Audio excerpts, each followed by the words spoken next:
दोस्तों सब्सक्राइब कीजिए Rakesh Diana classes को और बेल आइकन को दबा लीजिएगा ताकि जब भी हम लाइव आए या फिर कोई भी वीडियो अपलोड करें वो आपके पास आ जाए सबसे पहले।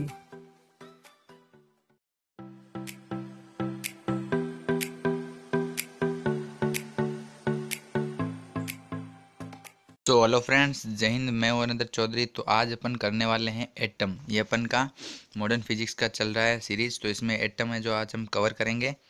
तो आगे बढ़ने से पहले और आपको एक चीज़ बता दूं कि मेरे खुद के चैनल रियलिटी अपेक्स पर एक लाइव सीरीज चल रही है जिसमें chapter wise top 20 question discuss होते हैं। तो मेक श्योर उस चैनल को भी सब्सक्राइब कर लेना। करना क्या है, आपको यूट्यूब पर जाकर सर्च करना है एक live series by Harinder Chaudhary.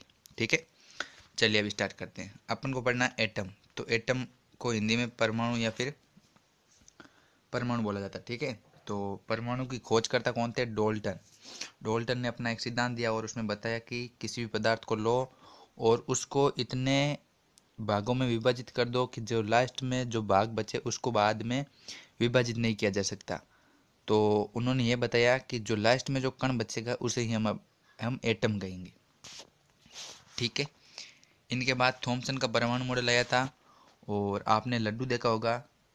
तो उस लड्डू के अंदर अलग अलग प्रकार के जो बिंदी होती है उस प्रकार उन्होंने अपना उससे कंपेयर करके अपना सिद्धांत दिया कि कोई भी परमाणु है तो उसके अंदर जो धनावेश है पूरे भाग में समाहित रहता है और कुछ स्थान पर इलेक्ट्रॉन रहते हैं और पूरा एटम है जो वैद्युत उदासीन रहता है।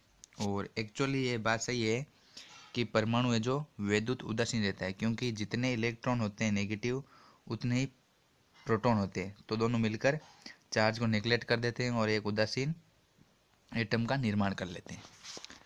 और इसी के साथ अपन एक थोड़ा छोटी सी डिस्कस और कर लें कि रदरफोर्ड का अल्फा कण प्रकीर्णन, यानी कि रदरफोर्ड ने एटम की खोज होने के बाद उस पर अल्फा कणों की बौछार करवाई और नाभिक की खोज कर दी। ठीक है, अब इन सब को अपन आगे पढ़ लेंगे, लेकिन अपन को सबसे पहले पढ़ना है एटम के बारे में। तो एटम है, तो एटम के अंदर एक नाभिक है और नाभिक के चारों ओर इलेक्ट्रॉन है जो गति कर रहे हैं। मान लो किसी समय यहाँ पर कोई एक इलेक्ट्रॉन है, तो नाभिक का जो परमाणु या फिर क्रमांक या फिर आवेश होता है वो होता है Z/E। ठीक है, कितना परमाणु क्रमांक है उस तत्व का और साथ में इलेक्ट्रॉन का गुणा। तो यह होता है नाभिक का और इलेक्ट्रॉन। तो इनके बीच क्या है, एक तो अभिकेंद्री बल लगता है और दूसरा कूलाम बल लगता है और ये दोनों फोर्स आपस में इक्वल में होते हैं। तो दोनों फोर्स को हमें यहाँ पर फिजिकल क्वांटिटी के रूप में ड्रॉ करने हैं। तो अपन निकालें पहले नाभिक तथा इलेक्ट्रॉन के बीच कूलाम फोर्स, तो वो हो जाएगा F बराबर के। यह के क्या है? 1/4πε0। ठीक है, तो मैंने उसको के मान लिया। तो के इंटू ZE और इंटू ई, दोनों के बीच की दूरी का स्क्वायर का भाग। तो ये आ गया हमारे पास कूलाम फोर्स। और यदि अभिकेंद्री बल की बात करें तो वो होता है, आपको 11 में पढ़ाएंगे, mv²/r। तो इन दोनों को इक्वल कर देंगे। ठीक है, तो मैंने यहाँ से क्या किया, इन दोनों फोर्स को इक्वल कर दिया। तो इक्वल करने पर क्या है, जो इनके बीच के जो दूरी है आर, तो एक आर से एक आर है जो नेगलेक्ट हो जाएगी।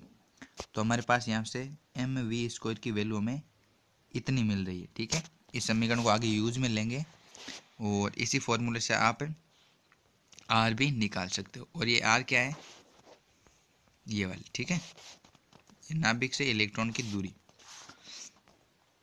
चलिए गतिज ऊर्जा के बारे में देखते हैं।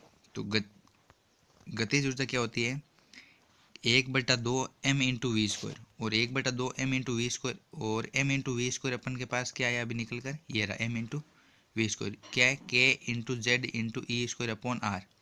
तो इस वैल्यू को आपको सिंपली यहाँ पर पुट कर देना है। तो यहाँ पर मैंने इस वैल्यू को पुट कर दिया है, तो मेरे पास जो वैल्यू निकल कर आई वो आ गई ये वाली। ठीक है, ये कौन सी होगी, गतिज ऊर्जा। चलिए आगे बढ़ते हैं। तो गतिज ऊर्जा को आपको ध्यान में रखना है कि गतिज ऊर्जा होती है kinetic energy is equal to, वहाँ पर जो के था उसकी जगह मैंने 1/4πε0 इंटू ZE²/r और 1/2 mv² था, तो 1/2, यानी इस 1/2 को मैं क्या करूँ, या 4 को 8 कर दूँ। तो मेरे पास ये गतिज ऊर्जा निकल कर आ गई। ठीक है, इस पर बेस आपको क्वेश्चन आएंगे, तो इसको आपको फॉर्मूले को ध्यान में रखना है। गतिज ऊर्जा की बात कर ली, तो अब स्थितिज ऊर्जा को भी देख लें। तो आपने इलेक्ट्रोस्टैटिक्स में पढ़ा होगा विभव, विभव बराबर डब्ल्यू अपॉन क्यू। तो यहाँ से डब्ल्यू की वैल्यू निकाल लो, वी इंटू क्यू।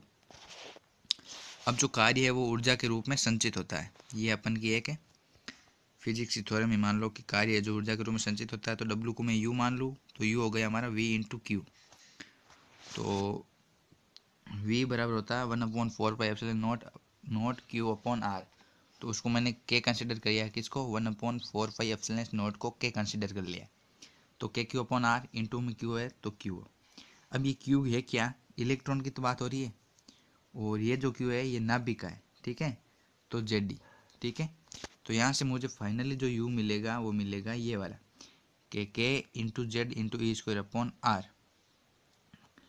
तो इसको भी आपको ध्यान में रखना है, और यहाँ पर के की वैल्यू आप पुट कर सकते हो, तो आपके पास ये नीचे वाली वैल्यू आ जाएगी कि 1/4πε0 Z E square upon R. तो गतिज ऊर्जा हमारे पास आई थी 1/8πε0 Z E square upon R, और स्थितिज ऊर्जा जो निकल कर आई है वो आई है माइनस के 1/4πε0 Z E square upon R. अब गतिज ऊर्जा भी है, स्थितिज ऊर्जा भी है, तो आपको टोटल एनर्जी है जो फाइंड करनी है, तो दोनों को योग कर दो। तो जब आप दोनों टर्म को यहाँ पर लिखोगे, दोनों गतिज ऊर्जाओं के, और योग करोगे, तो आपके पास ये वाली जो फाइनली टोटल ऊर्जा निकल कर आएगी। अब यहाँ पर आप सोचोगे एक मैथमेटिकल टर्म आई है कि 1/8πε0 Z E square upon R minus 1/4πε0 Z E square upon R. तो यहाँ पर तो 1/4 ही बचना चाहिए था, लेकिन वो गलत हो जाएगा। आपको यहाँ पर लेस से ले सकते हो, एलसीएम ले लीजिए। एलसीएम कितना आएगा, 8πε0 इंटू आर। तो इसके इसमें एक बार भाग जाएगा तो ऊपर बच जाएगा जेड ई स्क्वायर, माइनस इसका 2 से तो 2 जेड ई स्क्वायर।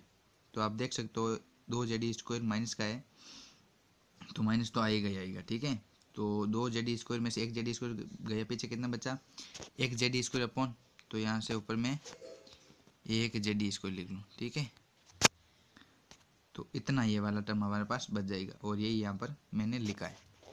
ठीक है, तो और इस नेगेटिव साइन को आप हटा दो तो आपको लगेगा ये गतिज ऊर्जा है। तो टोटल ऊर्जा है जो गतिज ऊर्जा के नेगेटिव के इक्वल में होती है। ठीक है, और गतिज ऊर्जा और स्थितिज ऊर्जा में संबंध क्या है कि गतिज ऊर्जा नेगेटिव में स्थितिज ऊर्जा की 1/2 गुनी होती है। ठीक है, और टोटल एनर्जी और यू यानी स्थिर ऊर्जा में संबंध होता है कि जो टोटल एनर्जी है वो दुगनी करें तो हमारे पास स्थिर ऊर्जा आ जाती है। तो आई होप आपको यहाँ तक समझ में आ गया होगा अच्छे से। अब अपन ने एटम के बारे में इतना तो पढ़ लिया, लेकिन जब एटम ने हमको पढ़ा है तो नाभिक है, उसमें अलग अलग कक्षा बन रखी है। तो इस कक्षा से क्या है, अब जब हम इसको किसी भी विधि द्वारा ऊर्जा दें या फिर ताप दें, तो जो इसके अंदर वाले इलेक्ट्रॉन है ना, वो बाहर की कक्षा में मूव करने लगेंगे। और यदि उत्सर्जन और अवशोषण 2 प्रकार के इसमें, तो उधर से वापस इलेक्ट्रॉन नीचे की कक्षा में भी आ सकते हैं, और नीचे की कक्षा से ऊपर की कक्षा में भी इलेक्ट्रॉन गति कर सकते हैं। तो संक्रमण कहते हैं इसे। ठीक है, इलेक्ट्रॉन का एक कक्षा से दूसरी कक्षा में जाना ही क्या कहलाता है, संक्रमण। तो संक्रमण है जो 2 प्रकार का होता है, उत्सर्जन संक्रमण, अवशोषण संक्रमण। उत्सर्जन संक्रमण में क्या होता है कि इलेक्ट्रॉन उच्च कक्षा से निम्न कक्षा में आता है, लेकिन इसका उल्टा है अवशोषण संक्रमण में। अवशोषण संक्रमण में क्या है, एटम है जो ऊर्जा ग्रहण करके निम्न ऊर्जा स्तर यानी कि निम्न कक्षा से उच्च कक्षा में जाएगा। और तीसरी बात इम्पोर्टेंट, ये कितने समय के लिए वहाँ पर जाकर वापस आ जाएगा, तो वो समय है 10⁻⁻8 सेकेंड, यानी कि इतने समय के अंदर दूसरी कक्षा में जाकर वापस अपनी मूल अवस्था में वो इलेक्ट्रॉन जो आ जाएगा। तो संक्रमण द्वारा तरंग की एक, हाँ, तो इतनी बात आपको समझ में आ गई होगी। अब जब ये इलेक्ट्रॉन मूव करता है एक कक्षा से दूसरी कक्षा में, और दूसरी कक्षा से वापस पहली कक्षा में आता है, तो आने पर नहीं तो वापस जाता है, तब एक किरण या फिर ऊर्जा को क्या करता है, वो निकालता है, और वो ऊर्जा होती है आपकी इतनी। ठीक है, तो इस फॉर्मूले को आपको याद रखना है, इम्पोर्टेंट फॉर्मूला है।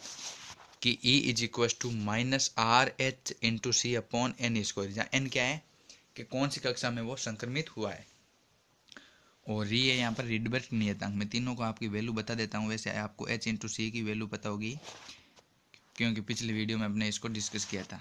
तो R है रिडबर्ग नियतांक, H है अपन का प्लांक नियतांक, C है अपन की प्रकाश की चाल।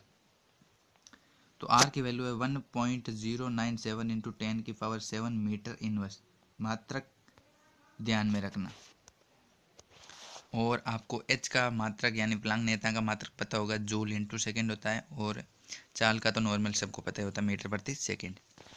तो रिडबर्ग नियतांक का भी आगे क्वेश्चन करेंगे अपन, तो मीटर इनवर्स आपको ध्यान में रखना है, ठीक है। इसका क्या मात्रक है, मीटर इनवर्स, रिडबर्ग नियतांक। तो अब मान लो मैं उस ऊपर वाले ई फॉर्मूले से क्या करूं, किसी भी N2 कक्षा में ऊर्जा फाइंड करूं, तो मेरे पास ये आएगा फॉर्मूला। इसमें n की जगह मैं N2 का स्क्वायर कर दूंगा, और पहली कक्षा की बात करें तो यह आ जाएगा ये। तो टोटल जो डिफरेंस होगा एनर्जी का, वो यदि हम निकालें तो हमारे पास ये आता है, और E बराबर Hc/λ मैंने यहाँ पर वैल्यू पुट कर दी है। यहाँ से हमारी क्या है, जो तरंग उत्सर्जित करेगा उसकी लेमड़ा हमें यहाँ से पता चल जाएगी, ठीक है। तो इस फॉर्मूले को भी आपको ध्यान में रख लेना। बड़ा सिंपल है कि एक तो क्या करना है, पहले इस फॉर्मूले को जिस कक्षा में वो जाता है उसमें अप्लाई करना है, और किस कक्षा से गया उसमें अप्लाई करना है, दोनों का अंतर निकाल लेना है, और E की जगह Hc/λ देखना है। बाद में जो नेगलेक्ट होगी टर्म वो अपने आप नेगलेक्ट हो जाएगी, और आपको ये फॉर्मूला मिल जाएगा। अब अपन पढ़ रहे हैं कि जब ये इलेक्ट्रॉन नाभिक है आपका, ये नाभिक, ये अपन की कक्षा है, तो जब इसमें ये पहली कक्षा में गया, दूसरी कक्षा में गया, तीसरी में गया, चौथी में गया, कौन सी में गया, तो उसके लिए अपन ने अलग अलग श्रेणियाँ बना ली। ये 5 प्रकार की श्रेणियाँ हैं, आप देख सकते हो यहाँ पर, लाइमन, बामर, पास्चन, ब्रैकेट, फुंड। अब ये किस प्रकार हमें पता चलेगी, तो इसी फॉर्मूले का यूज करना है। और जो पहला n है उसमें कौन सी कक्षा में वो गया, लाइमन है तो पहली कक्षा में गया, बामर है तो दूसरी में, पास्चन है तो तीसरी में, ब्रैकेट है तो चौथी में, और फुंड है तो 5वीं कक्षा में। तो यहाँ पर फर्स्ट जो n है, यहाँ पर आपको उस वैल्यू को पुट करना है और उसका वर्ग कर देना है। जैसे मैं बोलता हूँ पास्चन, तो तीसरी, 3 का वर्ग 9, तो 1/9 माइनस 1/N2 का होल स्क्वायर इंटू में R, ठीक है। तो इसकी लेमड़ा निकल कर यहाँ से आ जाएगी। अब अपन पढ़ रहे हैं बोर का परमाणु मॉडल। बोर ने जब अपना परमाणु मॉडल दिया था, तो उन्होंने 3 चीज़ों को कंसीडर किया, यानी 3 चीज़ें उन्होंने बताई, कि जो एक तो अपन ने आगे भी डिस्कस की है कि अभिकेंद्रीय बल और कूलाम फोर्स से जो इक्वल कार्य होगा, यानी कि, और दूसरा अपन का है कि इलेक्ट्रॉन केवल उन्हीं कक्षाओं में गति करेगा जहाँ पर उसका कोणीय संवेग है वो H/2π का पूर्ण गुणज हो, या फिर यूँ कह लो कि कोणीय संवेग NH/2π हो, ठीक है। तो कोणीय संवेग क्या होता है, m/v/r, ये इसके मैंने इक्वल कर दिया। और तीसरा उन्होंने बताया था कि 10⁻⁸ सेकेंड के लिए जो इलेक्ट्रॉन है वहाँ पर रहता है। तो इन्हीं के जो सिद्धांत के आधार पर हमने जो nवीं कक्षा यानी कौन सी भी कक्षा में इलेक्ट्रॉन क्यों न जाए, वहाँ पर उसकी त्रिज्या, वेग और ऊर्जा अपन ज्ञात कर सकते हैं। तो इन 3 फॉर्मूलों को आपको फाइनली याद रखना पड़ेगा कि त्रिज्या कितनी होती है। त्रिज्या का ये फॉर्मूला है। अब मैंने यहाँ पर हाइड्रोजन के लिए निकाल लिया है कि हाइड्रोजन के लिए जो Z हो वो 1 हो जाएगा परमाणु क्रमांक, और H प्लांक नियतांक है, N कौन सी कक्षा में गया, तो मैंने ये हाइड्रोजन के लिए निकाला है। तो हाइड्रोजन के लिए इतना होता है, नॉर्मली हाइड्रोजन का पूछा जाता है, तो आपको याद रख लेना ये भी कि 0.529 एंगस्ट्रॉम इंटू n²। अब n क्या है, कौन सी कक्षा में गया, मैं बोल दूँ 5वीं कक्षा में, तो 5 का वर्ग 25, 25 को इससे मल्टीप्लाई करा देना है, आपके न्यूमेरिकल में जो वैल्यू आएगी वो उत्तर हो जाएगा। अब मैं वेग की बात करूँ तो वेग है जो होगा E²/2ε0 इंटू H इंटू में Z/n। तो Z परमाणु क्रमांक, n है जो अपन की कौन सी कक्षा में गया है। तो हाइड्रोजन की यदि बात करें तो हाइड्रोजन के लिए ये वैल्यू होती है। तो यहाँ से आपको त्रिज्या मिल गई, वेग मिल गया, ठीक है। अब लास्ट में अपन की ऊर्जा। ऊर्जा कौन सी बात कर रहा हूँ मैं, नेट ऊर्जा की बात करेंगे अपन, ठीक है। तो नेट ऊर्जा के लिए हमें गतिज ऊर्जा प्लस स्थितिज ऊर्जा दोनों की जरूरत होगी। तो गतिज ऊर्जा ये होती है, स्थितिज ऊर्जा ये। दोनों को जब नेट निकालोगे तो आपके पास ये फॉर्मूला निकल कर आएगा। अब इस फॉर्मूले को आपको ध्यान में रखना है, इस पर बेस्ड हर बार क्वेश्चन आते हैं, ठीक है। अब चलिए मैं कुछ क्वेश्चन डिस्कस कर लेता हूँ। तो पहला जो क्वेश्चन है मेरा वो है, इसमें काफ़ी क्वेश्चन थ्योरेटिकल भी है। तो चलिए फर्स्ट क्वेश्चन है, किस वैज्ञानिक ने क्वांटम सिद्धांत का प्रतिपादन किया था? तो क्वांटम सिद्धांत का प्रतिपादन मैक्स प्लांक ने किया था, ठीक है। तो इसका डी ऑप्शन सही है। अब देखो इन चारों वैज्ञानिकों को मैं आपको बता दूं, रदरफोर्ड ने नाभिक की खोज की थी, डोल्टन ने परमाणु की, और बोर ने अपनी अभिधारणाएं दी थी, ठीक है। तो इसका सही आंसर होगा अपना डी। अगला क्वेश्चन है, हाइड्रोजन स्पेक्ट्रम की कौन सी श्रेणी दृश्य भाग में होती है? तो ये प्रैक्टिकल वैल्यू है, इसको प्रैक्टिकल करके समझा जाता है, देखा जाता है। तो आपको याद रखना पड़ेगा इसको कि हाइड्रोजन स्पेक्ट्रम में जो दृश्य श्रेणी होती है वो होती है बामर की। तो इन श्रेणियों को मैं अभी इस वीडियो में सारे में बता दूंगा कौन सी किस में होती है। तो दृश्य क्षेत्र में कौन सी होती है? बामर, याद रखना। अगला है अपन का, हाइड्रोजन स्पेक्ट्रम की कौन सी श्रेणी प्रबेंगनी होती है? तो प्रबेंगनी भाग में कौन सी होती है? लाइमन। प्रबेंगनी में लाइमन और दृश्य में बामर। अगला क्वेश्चन है कि परमाणु की कक्षा में इलेक्ट्रॉन किस बल के कारण? तो नाभिकीय बल नहीं होगा, ये गुरुत्वीय बल भी नहीं होगा, ये कूलॉम फोर्स होगा, ठीक है। क्योंकि अपन ने आगे पढ़ा है कि mv²/r यानी कि अभिकेंद्रीय बल है जो कूलॉम फोर्स के इक्वल चलता है। तो इसको आपको ध्यान में रखना है, वैसे मैंने आपको आगे डिस्कस कर दिया है। अगला क्वेश्चन है, जेड परमाणु क्रमांक वाले परमाणु की किसी दी गई कक्षा में इलेक्ट्रॉन की ऊर्जा समानुपाती होती है, ठीक है। यानी कि परमाणु क्रमांक है जो तत्व का है वो जेड, यानी कि कितना भी हो सकता है जेड, यहाँ पर हमें एक टर्म दी है। तो जेड परमाणु क्रमांक वाले परमाणु की किसी दी गई कक्षा में ऊर्जा ज्ञात करनी, ठीक है। तो ऊर्जा हमने देखो आपको बताता हूँ मैं, ऊर्जा का फॉर्मूला हमारे पास कौन सा है? तो आपको ये रहा हमारा ऊर्जा का फॉर्मूला, ठीक है। तो ये ऊर्जा का फॉर्मूला है, इसमें ऊर्जा है जो किसके समानुपाती है? परमाणु क्रमांक जेड के समानुपाती है, नोट जेड स्क्वायर। और जेड के बारे में आपको कंसिडर करना है, तो जेड की घात 1 यानी कि जेड के समानुपाती है। तो चलिए वहाँ पर,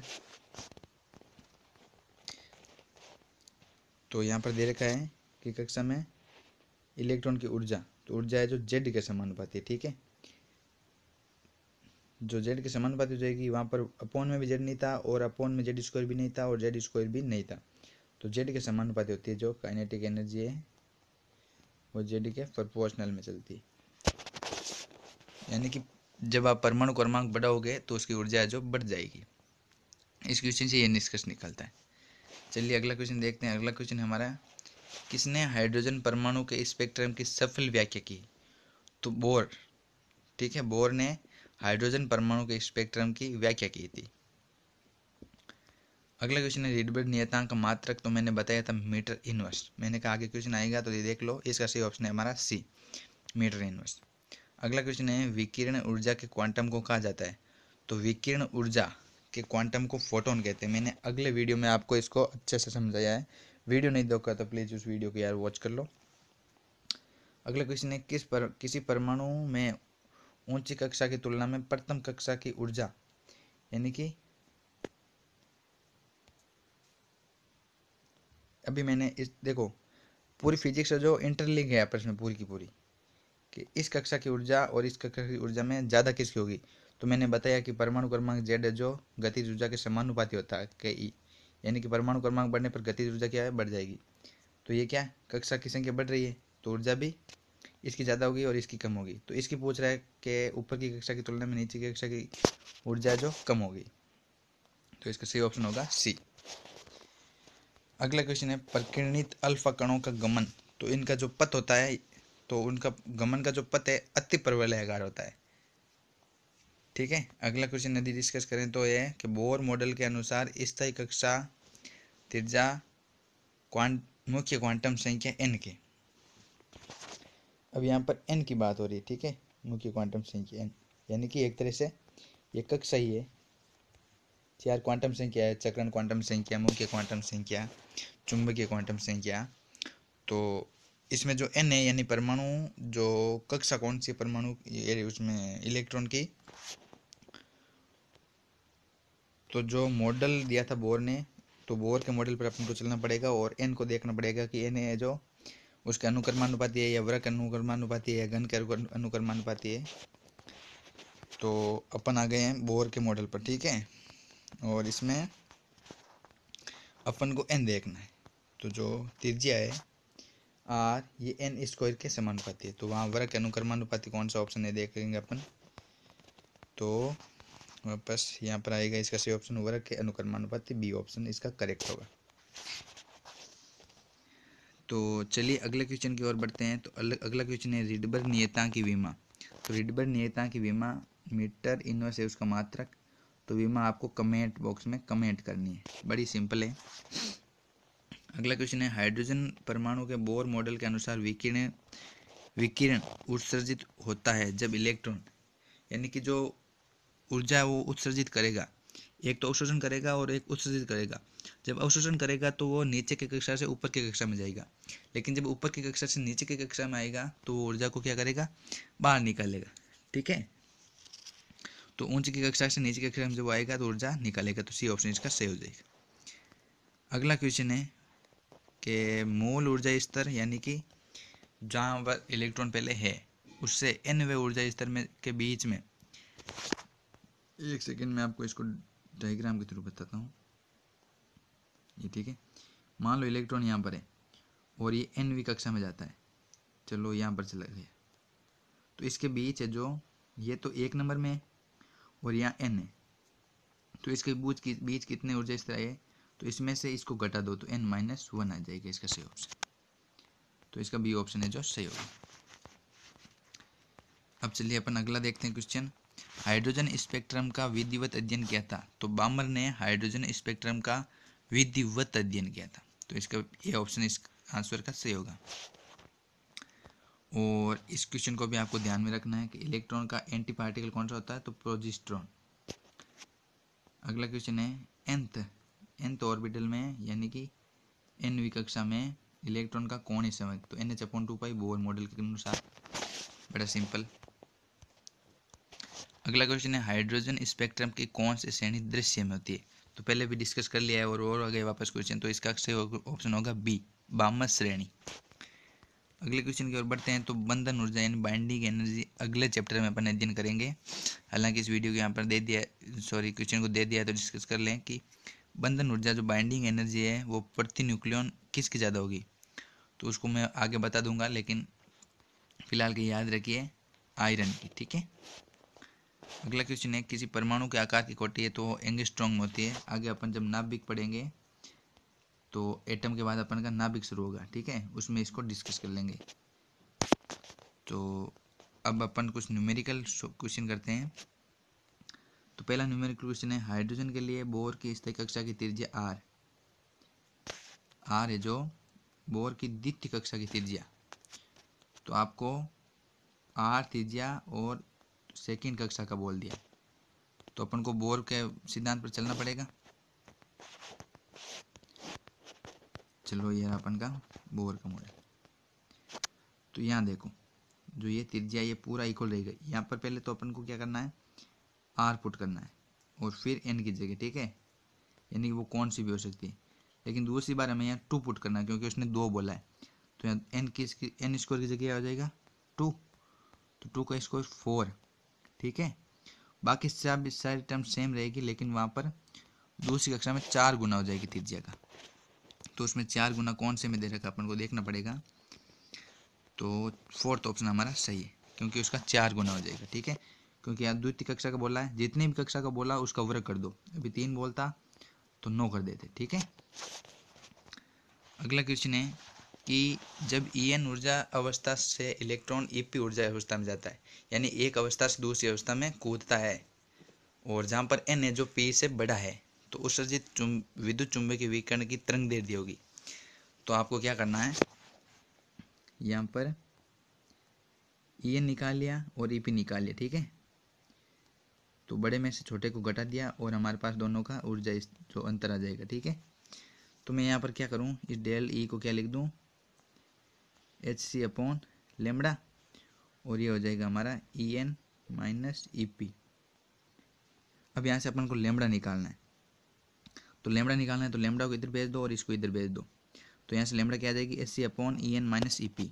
तो कौन सा ऑप्शन सही है, S C upon E N minus E P. First option इसका करेक्ट होगा। अगला क्वेश्चन है, हाइड्रोजन परमाणु में निम्नतम ऊर्जा स्तर में इलेक्ट्रॉन का कोणीय संवेग। तो एच अपॉन टू पाई या फिर एन एच अपॉन टू पाई। एन एच अपॉन टू पाई का यहाँ पर नहीं दे रखा है, तो यहाँ पर हो जाएगा एच अपॉन टू पाई। यहाँ पर एन क्या है, 1 है, ठीक है। अगला क्वेश्चन है, हाइड्रोजन परमाणु में त्रिज्या आर की कक्षा में इलेक्ट्रॉन की गतिज ऊर्जा। तो मैंने गतिज ऊर्जा, स्थितिज ऊर्जा और टोटल एनर्जी भी डिस्कस की है। तो एक तो रीडबर नियतांक की विमा और एक गतिज ऊर्जा कितनी होती है, इसको आपको आप ये यूँ नहीं लिख सकते कमेंट में कि 1/4πε0, लेकिन तो ए बी सी तो लिख ही सकते हो। तो कमेंट करना है इसका, ठीक है। तो अगला क्वेश्चन है सेकंड लास्ट, कि हाइड्रोजन परमाणु की आर त्रिज्या की कक्षा में इलेक्ट्रॉन की कुल ऊर्जा। ऊपर पूछिए गतिज ऊर्जा, नीचे पूछिए कुल ऊर्जा। तो कुल ऊर्जा मैंने बता दिया है कि जो कुल ऊर्जा है वो होती है अपन की नेगेटिव के अंदर 1/4πε0 ई स्क्वायर अपॉन 2r, ठीक है। यहाँ पर अब 2r करो या फिर यूँ कर लो 1/8πε0 ई स्क्वायर अपॉन 2r, ठीक है। अब यहाँ पर कहोगे वहाँ तो z था, तो यहाँ z कौन सा है, हाइड्रोजन का परमाणु क्रमांक 1। तो ए को ये से मल्टीप्लाई करोगे कोई फर्क नहीं पड़ेगा, ठीक है, क्योंकि हाइड्रोजन का क्वेश्चन में डिस्कस करना है।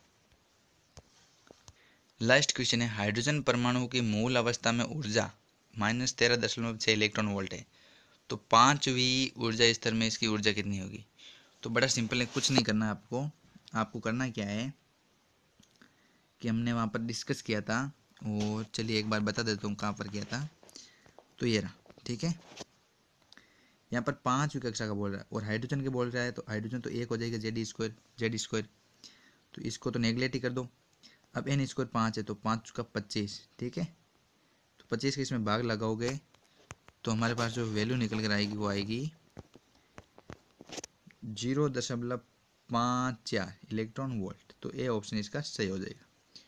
थैंक यू वीडियो देखने के लिए, और चैनल को सब्सक्राइब नहीं किया, दोनों चैनल को जाके सब्सक्राइब कर लो, ताकि आप एकलव्य सीरीज जो मिस नहीं करोगे, तो आपका सिलेक्शन है जो श्योर है। Bye bye. दोस्तों यदि इन क्लासेस का आपको पीडीएफ नोट्स चाहिए तो आप हमारा एडवांस ग्रुप ज्वाइन कर सकते हैं, जिसके अंदर आपको कराया जाता है फुल सिलेबस, प्लस में सब्जेक्ट वाइज आपको वीडियोस मिलती हैं, साथ ही साथ 50 प्रैक्टिस सेट आपको इसके अंदर मिलते हैं, और इसके अंदर कराई जाएगी आपको बहुत सारी शॉर्ट ट्रिक्स। ज्वाइन करने के लिए आप हमारे पास व्हाट्सएप कर सकते हैं किसी भी टाइम पर।